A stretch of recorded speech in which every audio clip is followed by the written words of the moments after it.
Hey guys, welcome back to a brand new video. I'm Daggett, this is Daggett Designs. In today's video, we are going to be drawing a Japanese Heikegani crab. Now these crabs are nicknamed the ghost samurai crab, or sometimes I've heard them called a demon crab, and that's because the face on their shell sometimes resembles a really angry expression, so they're called like a demon crab or a ghost samurai crab. Now, if you already know you're going to love today's video, smash that like button right now and leave me a comment down below letting me know what you'd like to see in future videos. With that having been said, let's get straight into today's tutorial by going to the overhead. Okay guys, welcome back to the table. So I'm starting off with some sketch paper, a mechanical pencil, and an eraser if we need it. So we're going to start off this Heikegani crab just by dropping in a shape in the middle here. So I'm going to start off with this little curved line like this. I'm going to drop an additional curve on either side. And then I'll come down like this, and towards the bottom I'll just link them up. So it's almost going to be the same shape you draw if you were drawing like a traditional style diamond. The only difference is the bottom is going to be rounded and not pointed. Now another way of looking at this is it is a hexagon that has been warped and stretched so that these sides are longer. However, there are still 6 sides to the box, and I've just rounded off certain areas. Now I have just gone ahead and erased it and moved it across a little bit because I just realized we're not going to have enough room on our page here, so just keep that in mind. Now from here I just want to establish a line down the very center of my crab here, and I'm going to go across from this top corner of our hexagon shape here with a curved line like this. I'll come in just underneath that with another curved line, and just underneath that I'm going to drop in an oval with a smaller circle or oval on either side of it, like this. And then on either side of that, you can drop in a larger oval shape, which is going to give you a space for your eyes shortly. So at this stage, we're just mapping out the sort of crucial structures and shapes before we add any detail. You can also just add in another line just underneath your nose if you'd like, and this is going to give you a place for your mouth. I like to do a curve in the same direction as everything else, sort of an upset mouth curve, like a frown. Now from here at the very top, we're going to come up to where this center line is and extend that out a little bit. And then we're going to drop down on either side to create a triangle or a peak. And on either side of this, you can just drop in a little circle. And this is actually going to be the crab's eyes. And you can join those little circles up to the body just with some little lines like this. Now before we draw in the legs, let's get the claws in place. So I'm going to start pretty much off this top corner with a large oval shape. And off of this, another large sort of oval shape. They don't need to be touching directly. There can be a little gap in there. And then the left claw here is going to be the large claw on this guy. So I'm going to drop in a really big oval towards the front here. On the other side, you're going to do the same thing. But generally speaking, I'll make the other side a fair bit smaller. And the claw is going to be really small. Now drawing in the legs, they're all going to face up to begin with and then head back down. That's sort of the structure we're going to follow because crab legs sort of come up and then back to follow around. So we're going to start with the bottom ones in this case. And to map these out, I'm going to come up the side of my body on an angle and back around, just making like a little oval or a little rectangle shape. There's no exact sort of reference for this. And then you can come down from there with a similar shape just underneath it. And at the base of this one, I like to put a little flipper. So basically like a little semicircle for the time being. The last claw at the back of the crab's body is going to be a little flipper that helps it swim. Coming up to the next area, you're going to overlap with another sort of sausage shape just behind the first one. Now you can bring that down and out for your second little oval shape. And then the last one's going to be pointed. So I'm going to bring that down and point it like that. Now, I think it's important to try and keep these similar lengths. And the smallest one is at the base of the body there. You're going to do 2 more overlapping claw shapes.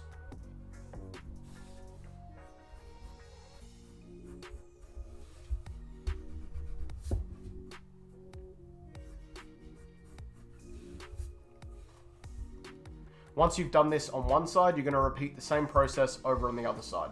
Okay, I'm really sorry to interrupt your video, guys, but I need you to know this. Now, I recently decided to completely overhaul my channel membership program. So what I decided on was one level with one exclusive perk for my followers. So this level is going to be called Advanced Education. So the idea of this is going to be additional learning resources and advanced techniques. So I'm still going to be putting out my weekly regular tutorials, as well as some advanced tutorials or advanced technique tutorials for my channel members. Now, the reason I decided on just one level and one price point was to make it affordable for everyone. So it's going to be just $5 a month. So for the price of a large coffee once a month, you are able to have access to my advanced education level of my memberships, which is going to include all of my advanced additional content that I'm going to be putting on the channel. Now, I want to be completely honest with you guys and say that YouTube and my brush sets are my main source of income at this time. So for me to continue providing you guys with these tutorials and these free art lessons, I'm going to need your support so that I can stick with this in the long run. I really appreciate your support, guys. If you do want to sign up, there'll be a link down below in the description and at the top of my channel header. Now, I really appreciate you guys listening. Let's get back to the table. Now, once you've got the structure for your crab in, we can start looking at some of the details. Now, the face on this guy is going to be like an angry Oni face. So I'm going to start off with the nose, following the bottom line of our curve here, and bringing up a little loop at the end of each side will give us our shape for our nostrils and the base of our nose.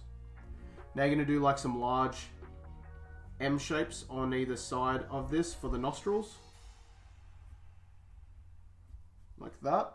And I like to just add in this additional curve at the top that follows the top line of our oval there. That's going to give you the nose shape. Now, to get the shape in for your eyes, I'm going to drop in a little oval at the front of our eyes here. That's going to give you a bit of a curvature for the eyebrow ridge. So following around that, like this, and coming up and around the eye. And now you can do the same thing for the other side, like this. On either side of this, I'll add in some small additional folds to the outside portion of the eye, and then we can throw in some eyebrow areas here. Now, this is going to be similar to how we draw dragons or Onis. You're just putting in some little curved peaks for your eyebrow shapes and adding them to the top of the eyebrow area there.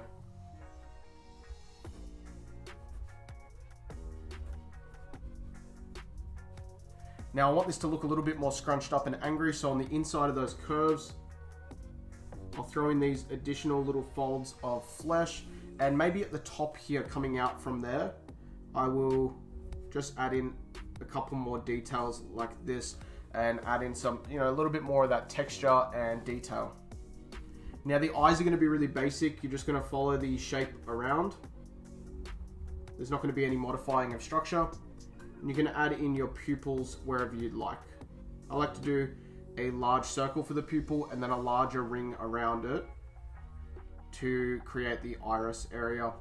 Now for the mouth, I'm basically going to create a little M shape in the middle that's going to dip down and back around like this. So they're two like opposing S curves essentially.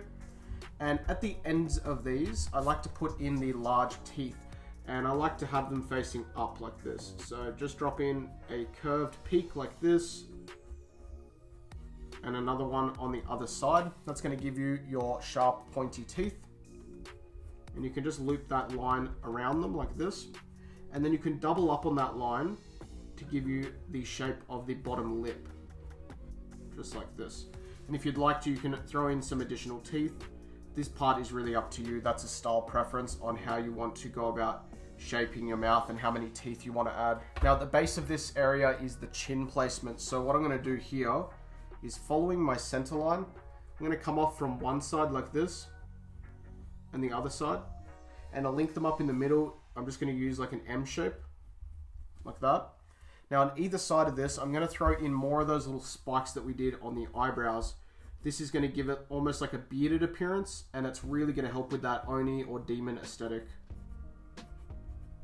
Now on either side of our Heikegani here, I'm going to come down from where the eye is and throw in a little rounded section, which is going to be the cheeks of our Oni face here. And then coming up from there, we can add in some really rough textures just by adding in some additional sort of spikes and rough lines like this. This is not only going to help with the oni sort of aesthetic that we're going for, but it's going to help with the rough shell texture of the crab as well. Once you get to this little peak, you can just bring that rough shell texture out to the front of that peak. Now at this point, to draw in the smaller eyes at the front, or the crab's actual eyes, I like to just do circles. So make those circles solid. I like to add an additional little ring around the base of the circle there. Connect them up with two smaller sort of tube-like lines coming down, and then just drop in a little dot for the pupil. I actually like to have these eyes look a little bit more cartoony in comparison with the oni face. Just a little bit of a interesting juxtaposition between them. Now, as for drawing in the legs and the claws here, we're first going to have to draw in some fur or some hairs. Now, crabs have something called setae or setae, which are basically like little hairs that protrude from the shell or protrude from their limbs, and it just helps them sense their environment, and most of these crab illustrations will show that quite clearly, especially in the Japanese style.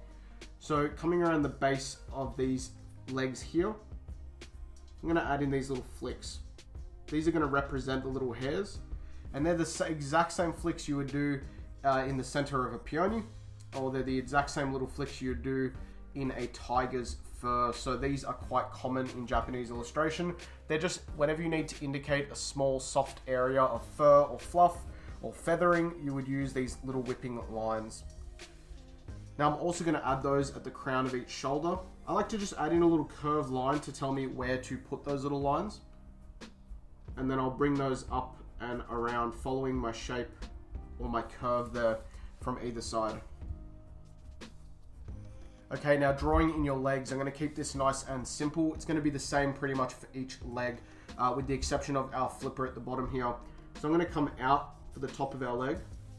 I'll cut down, and then I'll come out again like that. So it's going to be like this little M shape in the middle there. That's just to give it a little bit of texture for the shell.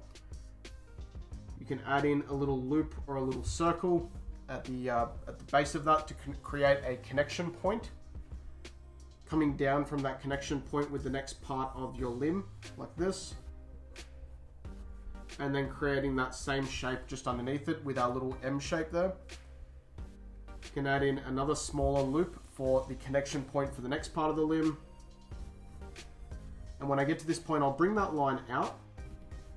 And then I'm going to add my flicking lines back. So these little flippers generally have those little hairs at the base of them. Adding in a little loop for your connection point, and then for your feet or your little parts of your limbs here, you can follow the top line down solid, and then on the way back I just like to add these little bumps, so it's like a rough texture coming back, and that's going to indicate the grippy section of their legs. So you're going to do all of the legs in that manner. Now for drawing in the claws, they're going to be basically the same. One of them is just going to be bigger, so I'm going to start with that one. And the shapes are going to be quite difficult to explain, but basically you're going to rough in some claw shape at the base here. I like to add in some peaks and some uneven lines. This is going to give it that real rough texture that claws would naturally have. Now you can either put in a little connection point similar to what you did on your limbs or your legs, or if you'd like to, you can put in a little bit of your hairs as well in those connection points. So I'll just drop in a little row of our hairs. For the second part of the limb, again, you're going to come out with this sort of rough texture for the claw. And keep in mind there's some additional little details you can do here, adding in spikes to help it look rough and textured the same way as the rest of your crab. These little details really do help, and they matter when you're doing a design like this. They give it some sort of texture and structure. For doing the main portion of the claw, you're going to add in a circle towards the base. Now you're going to follow your shape around the top like this, and then you're going to cut back about halfway, and when you hit that little circle, you can follow that curve around. Now I don't quite want it to be that smooth, so again I'm just going in, adding some little spikes and little details of texture there. For the inside portion of my claw, once I've brought it around, I'm going to add in a spiky or rough texture that's going to sort of imitate the roughness of the inside of that claw if it were to grip onto something. And the same is going to go for this line around here. I don't want that to be completely smooth. I do want that to have a little bit of texturing as it comes around. And then for the base part of the claw, you're essentially adding in this additional little peak like this additional curve. Adding in some additional spikes and then bringing that down and around. So again, just detailing that out with some additional little textures. If you want to link up this top portion of the claw, you can either add in a little circle like we did on the limbs, or again, you can just add in a little bit of your fur texture or hair texture. The other claw is going to be exactly the same, just a little bit smaller. Now the sketch for this Heikegani is finished. I'm going to transfer the sketch to some watercolor paper so we can get into painting.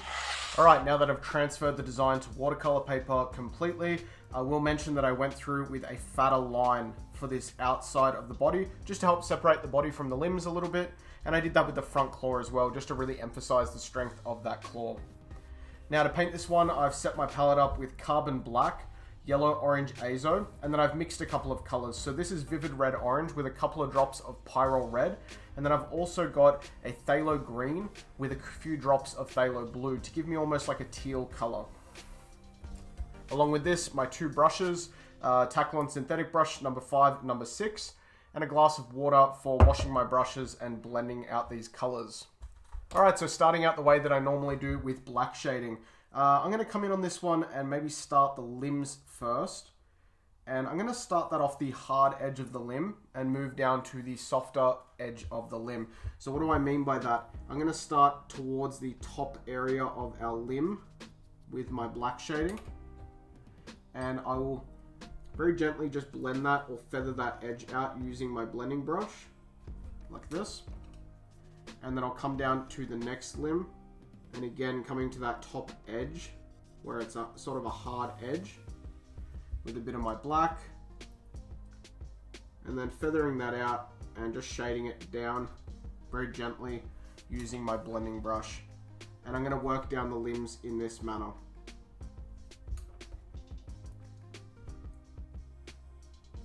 Now from here, once I've done the limbs, I'm going to go into the base of my claws and add in a little bit of black. Again, you're not adding too much, just a little bit towards the base or back area of the claw, and then feathering that out nicely to a gray, transitioning that into the white of your paper or whatever the tone of your paper is. Add a little bit at the base of the next section, blend that out and up. And I'll add a little bit to this top section where the actual claw is as well. And gently blend that up also. Okay, from here, if you want to add a bit of black shading to the face, you certainly can. I'm going to go in just in front of the eyebrow ridge here on either side with the smallest amount of black and just blend that out and forward. Again, just using a very, very small amount of black. This will just help give shape to those eyebrow ridges there.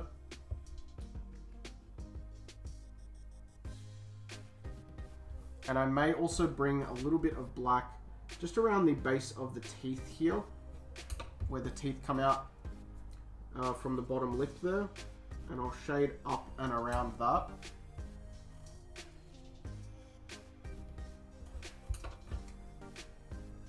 This is just going to help push those teeth forward a little bit. Make them stand out nicely. Now you can really go in for as much detail as you'd like here with your black shading, leaving as little or as much black as you'd like. It's completely up to you. That's sort of going to dictate the style of artwork here. If you're going for something super traditional, like I said, you might want to leave your black work to a minimum. If you're going somewhere in between, you know, somewhere more neo-traditional style, still with the Japanese traditional influence, then you can of course add a little bit more black shading, just like I am. Okay, once you're happy with the amount of black shading you've done there, we can wash out our brush and go into our vivid red orange mixed with pyrrole red. It's going to give us a really nice vibrant red sort of color. And I'm going to come in and paint the limbs basically the same way that we did over the top of our black shading. So coming in straight over the top of the black shading that we laid down. And as I get down to that edge, I'm just going to start blending that red out to a bit more of a pale color towards the edge there. So coming in straight over the top of your black shading for the most part, and then blending out towards the edge. And you can leave that little white gap along the edge as well if you'd like to.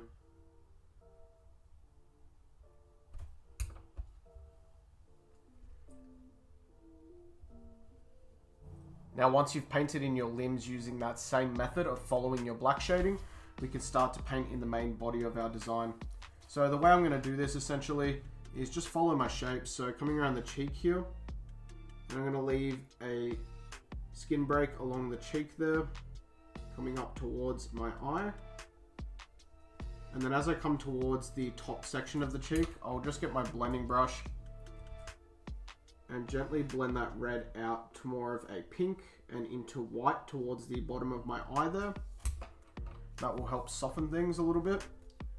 And I'll come up into this next section again, leaving a little skin break as I come up into the more detailed sort of section of the head there, behind all of these little eyebrow spikes. So just working in between them to add in your color. Now for doing each of the eyebrow sections, for this main section, I'm going to leave a skin break around the front of our rounded section there. And I'll bring that red around and under. And again, working between most of our little eyebrow spikes.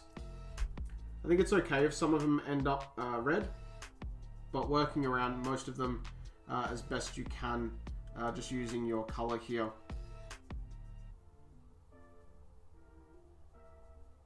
Bring that up and through.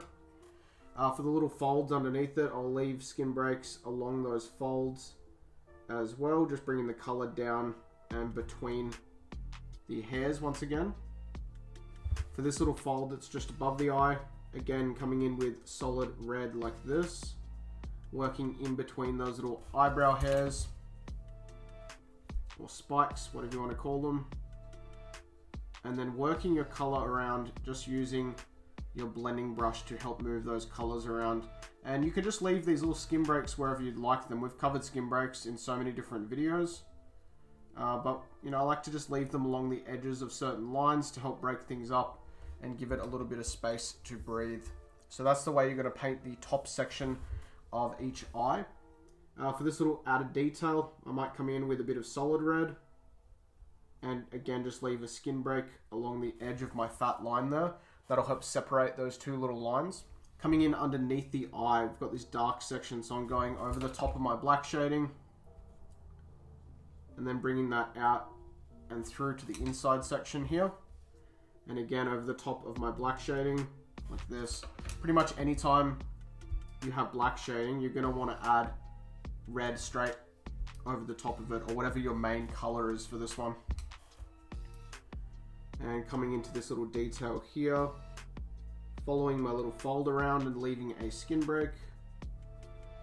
And I might bring that up into there and back down for the inside portion of the nose here.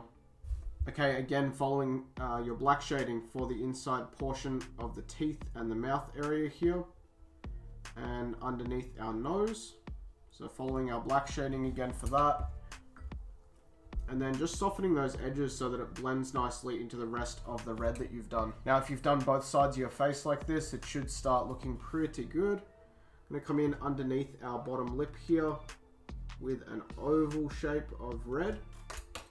And I'll blend that out in the same sort of shape, just following that chin shape and that oval sort of shape for our beard section here, because that's going to link into our main beard color.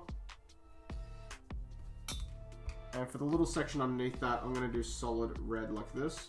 Our lip is also going to be red, but I want to leave a little bit of a skin break between the lip and the chin area there. Again, just to help separate things a little bit. Last but not least, for the red, I'm doing the nose.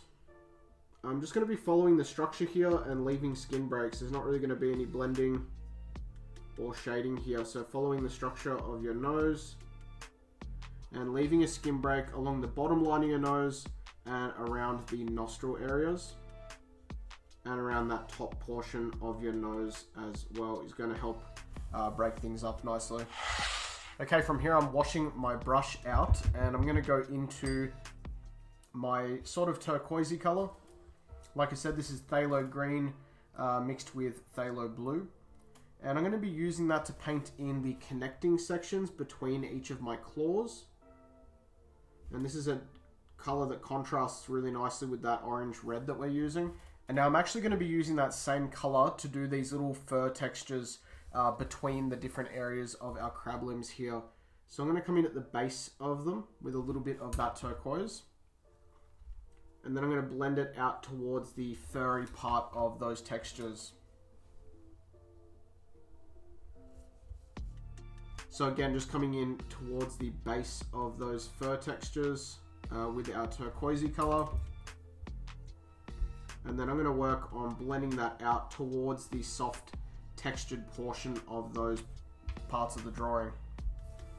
Now for these base sections on our bottom claws, the flipper, I'll add it in the middle. And then I'll blend it on both sides. So one towards the red, and then I'll flip it around and blend it towards the feathered edge like that. This way you get a blend on both sides.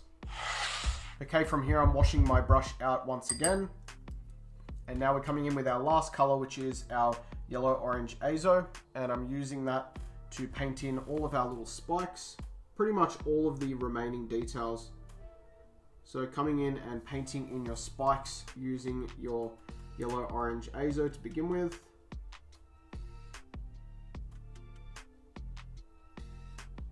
Like this. Now if you'd like to soften things around the edges, you can just blend out your yellow a little bit between the red and the yellow sections. Some people like to leave a clear distinction, and some people like to blend and soften between them. And either way is fine. It's completely up to you. Now I'm also going to use that yellow at the top of each eye, like this, of the Oni eyes here. And then I'll use my blending brush to blend them down to a bit of a highlight point towards the bottom there.